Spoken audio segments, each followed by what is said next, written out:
Voltamos agora com a entrevista do dia com a Denise Campos de Toledo. E vamos falar sobre o setor agropecuário, o governo Lula, além das articulações políticas no Congresso. Eu converso com Neri Geller, que é deputado federal pelo PP de Mato Grosso. Deputado, boa noite.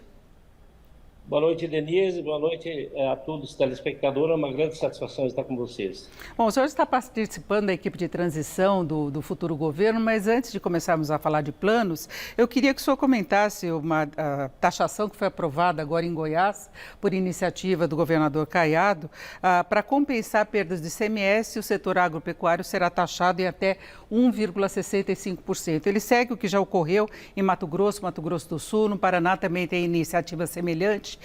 E se fala da possibilidade de o governo Lula também criar alguma taxação para compensar perdas arrecadatórias. Como é que o senhor vê essa atuação, essa decisão dos estados e a perspectiva do novo governo?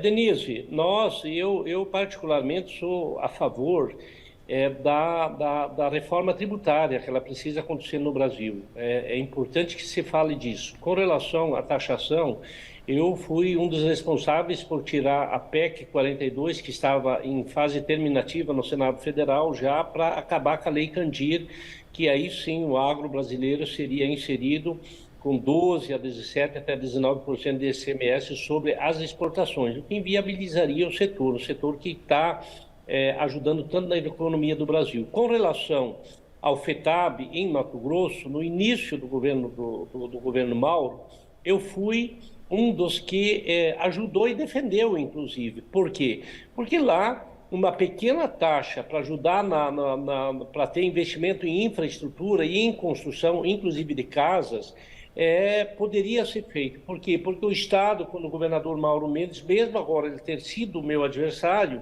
nós reconhecemos que foi necessário para buscar o equilíbrio fiscal, porque o Estado estava com déficit, estava com folha de pagamento atrasado e acabou trazendo equilíbrio fiscal e fazendo quase 1.800 quilômetros de asfalto, através dessa pequena taxa que os produtores pagaram.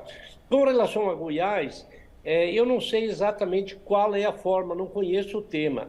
Mas eu acho que o Caiado tem responsabilidade e ele sabe o que está fazendo. Talvez uma pequena taxa, se for direcionado para fazer infraestrutura, que é tão necessário para a agropecuária brasileira, eu acho que é importante. Com relação ao governo do presidente Lula, nós conversamos bastante sobre isso. O Lula, inclusive, se manifestou.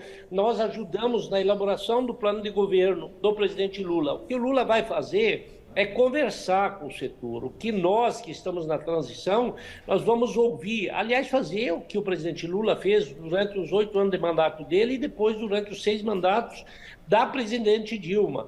Abriu o mercado, trouxe segurança jurídica em vários temas, como biotecnologia, como a própria regulamentação do Código Florestal. Biotecnologia, é importante se diga, houve essa regulamentação em 2006, 2007. Então, os empresários que estão nos assistindo podem ter segurança que nada, nenhuma ação que prejudique essa atividade que é tão importante para gerar emprego e renda, o presidente Lula vai fazer. Nós vamos estar alinhados com o setor porque é um elo importante da economia. Agora, é importante que o setor também se aproxime um pouco mais, que dialogue, que coloque as pautas que são de interesse do setor agrícola. E com certeza esse governo já fez no passado e vai continuar fazendo bastante diálogo e responsabilidade com uma parte da economia que é tão importante para o Brasil.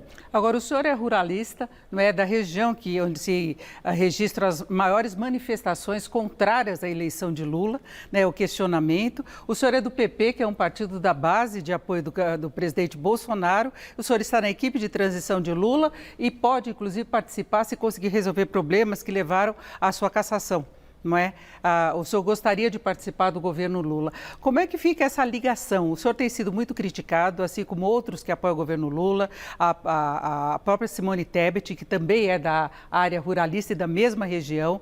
Não é? Como é que fica essa tentativa de entendimento? Primeira coisa, Denise, eu tenho responsabilidade com a democracia do Brasil. Eu venho da origem do brizolismo rio-grandense e sou a favor do trabalho. Sou progressista hoje e talvez fui o parlamentar entre os que mais ajudou o governo federal em momentos de muita dificuldade. Eu fui o autor o relator da Lei do Licenciamento Ambiental, fui extremamente ativo na reforma da Previdência, inclusive ajudando o agro para que não fosse taxado o fundo rural, porque seria um desastre também do ponto de vista do custo de produção que iria aumentar. Trabalhamos sobremaneira a questão das taxas de juros, que infelizmente nesse governo foram a atmosfera estratosférica, vamos dizer assim. Hoje, dentro de programas como Inovagro, que é um programa de acesso à inovação tecnológica, ou para aquisição de máquinas, tratores, tanto no governo do PT nós conseguimos a 3,5%, 5%. Hoje nós estamos, o Moder Frota, por exemplo, está a 12,8%, a taxa de juros muito alta. Nós conseguimos ajudar muito o governo, atual, e ajudamos a produção no governo passado. A minha decisão de apoiar o presidente Lula e o presidente Alckmin foi por convicção mesmo. Nós precisamos pacificar o país, nós não podemos ter na pauta, durante 4 anos, a questão do armamento. Nós precisamos discutir programas como Minha Casa Minha Vida, programas habitacionais que ajudaram o meu município de Lucas do Rio Verde, que é, sim, muito forte ligado a questão de direita ideológica, mas que foi muito beneficiado. E esses programas nós queremos de volta. Eu tenho certeza que nós vamos conseguir fazer uma transição pacífica e vamos levar o setor a ter espaço no governo para discutir os grandes temas, como, por exemplo, infraestrutura, que foi resolvido no governo passado. Nós licenciamos e construímos praticamente toda a BR-163, 950 quilômetros no governo do PT. Nós fizemos a estruturação portuária de Miritituba, de Santarém, que viabilizou a produção e ajudou a economia do Brasil. E isso nós vamos continuar fazendo. Não vou fazer críticas acentuadas ao governo atual, mas vou sim estar presente para ajudar o agronegócio brasileiro, pela questão da importância que tem para a economia na geração de emprego, renda, inclusive na questão da segurança alimentar, não só do Brasil, mas como do mundo. Deputado, em apenas 1 minuto, como é que fica a sua relação com a área ambientalista do futuro governo, já que o senhor foi relator do licenciamento, da nova licença ambiental, e defende outras questões contrárias ao que eles propõem? Não, não é contrária, não. O licenciamento ambiental, se vocês pegarem, quando foi para a pauta no plenário da Câmara, nós tivemos muita gente da esquerda que votou conosco, porque ela é uma pauta que concilia desenvolvimento com sustentabilidade. Por exemplo, no relatório que eu confeccionei, quem comete crime ambiental tem o rigor da lei ampliado para 4 vezes. De 1 ano de prisão vai para 4 anos de prisão. Mas ele vai dar aos órgãos licenciadores a autonomia para fazer a liberação. Então, esse debate aconteceu, nós conseguimos avançar, assim como nós avançamos também na pauta da lei do defensivo agrícola. Eu fui correlator.